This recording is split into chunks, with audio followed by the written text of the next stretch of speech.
Greetings, Guardians, my name is Bife here.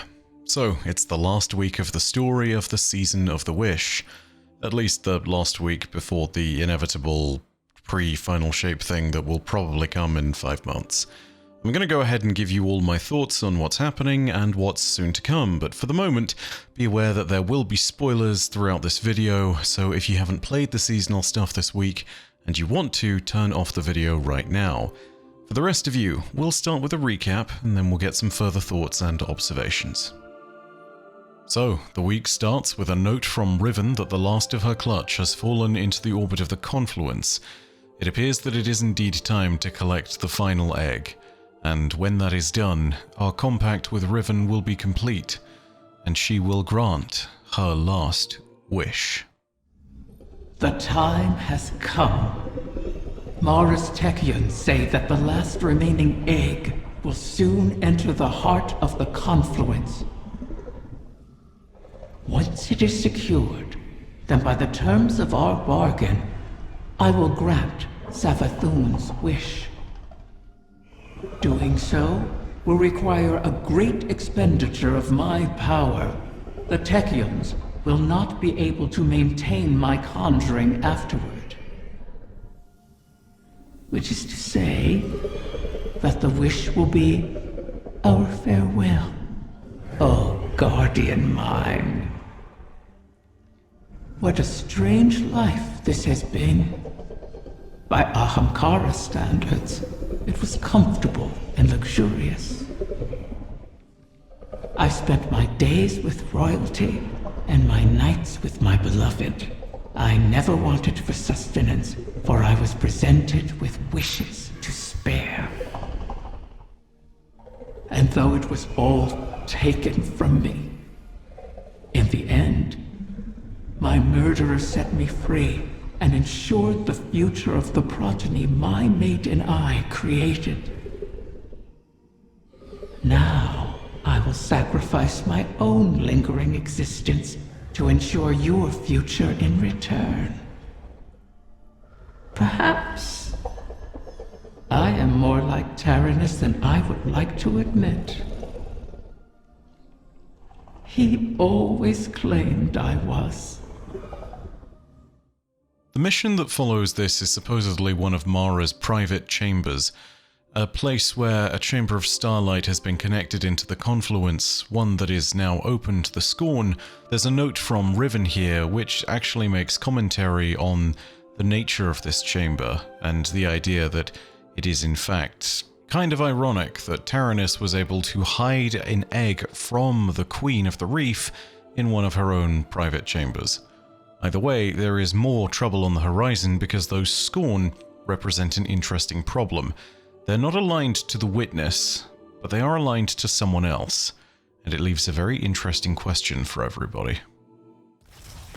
Scorn have found their way into your domain. How? This place is woven into the Confluence. To expose it for us was to expose it to the enemies already within our walls.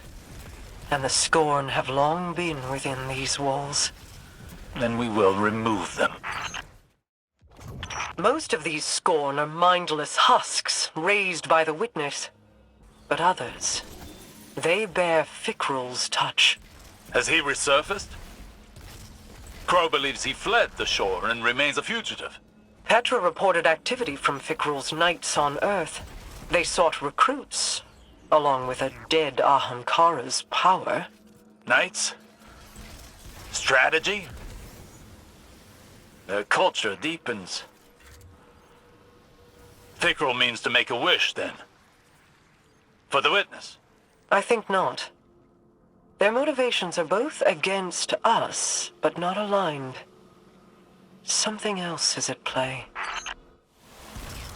They're attempting to force a wish from the embryo.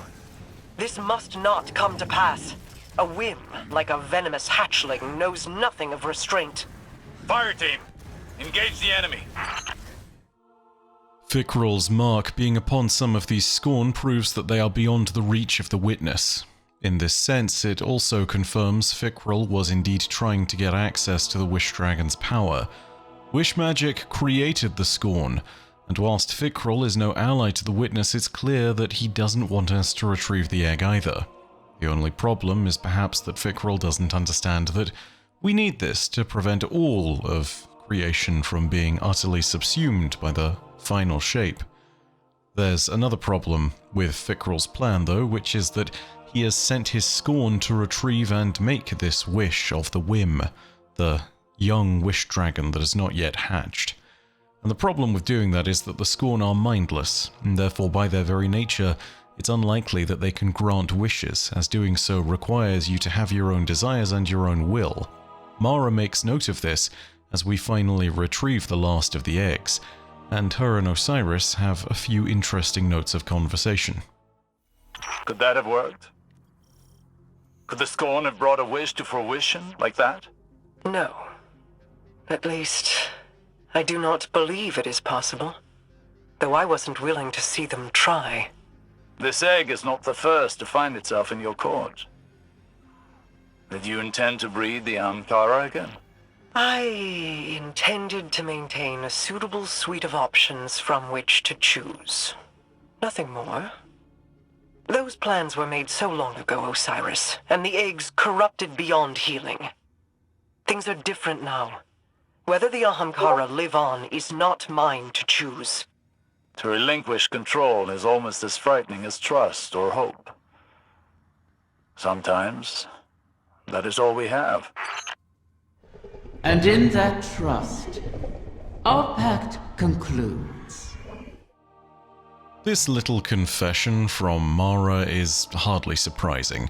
It's clear that she was always willing to use the Ahamkara to create a unique and asymmetric source of power for her in the system, and the idea that she would potentially use the Whims in the future to do the same is no less surprising as well.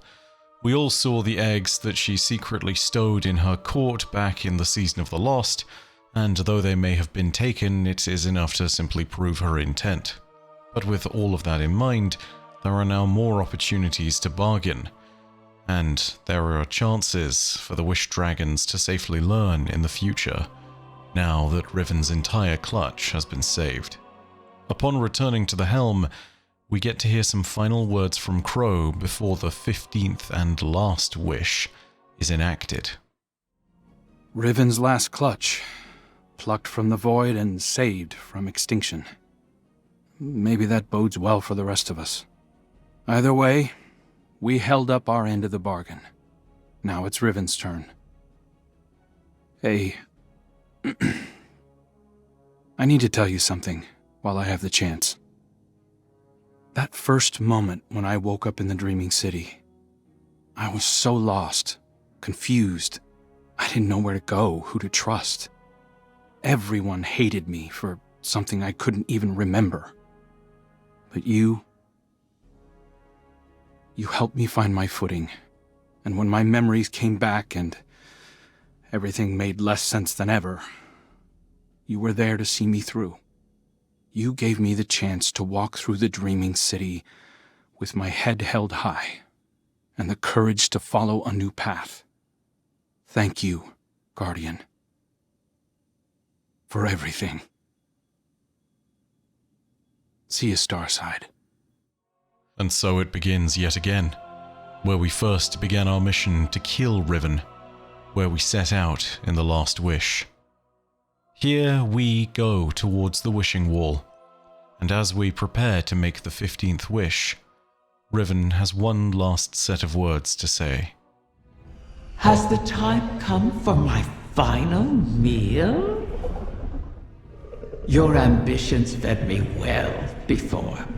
I've never tasted such a gulf between desire and reality. Then you killed me. Now you and I have returned to the start. Last meal, last words, last wish. May it bring you everything you deserve.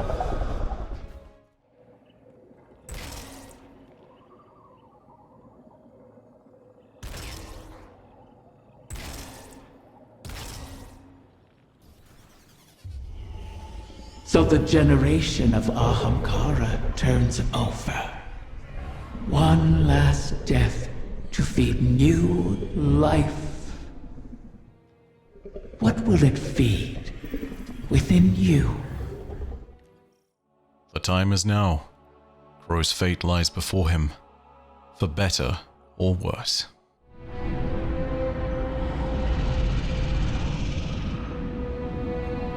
This one you shall cherish, O guardian mine.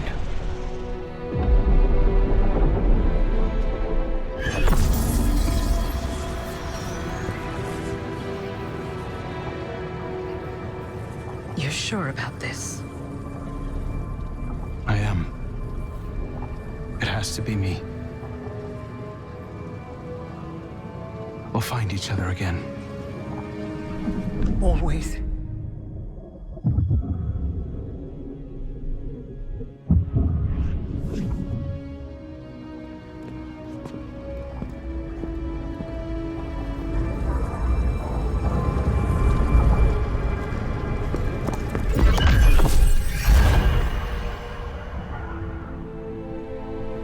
I kept my promise, as you did yours.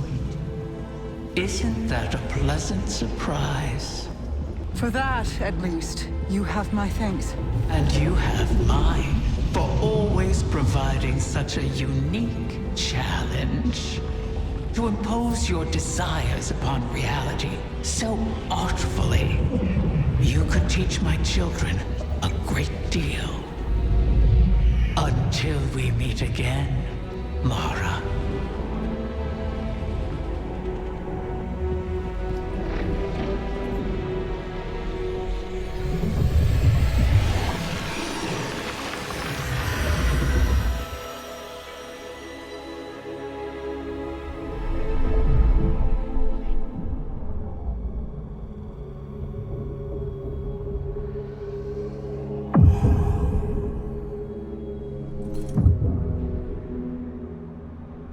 Is he? He is on his way.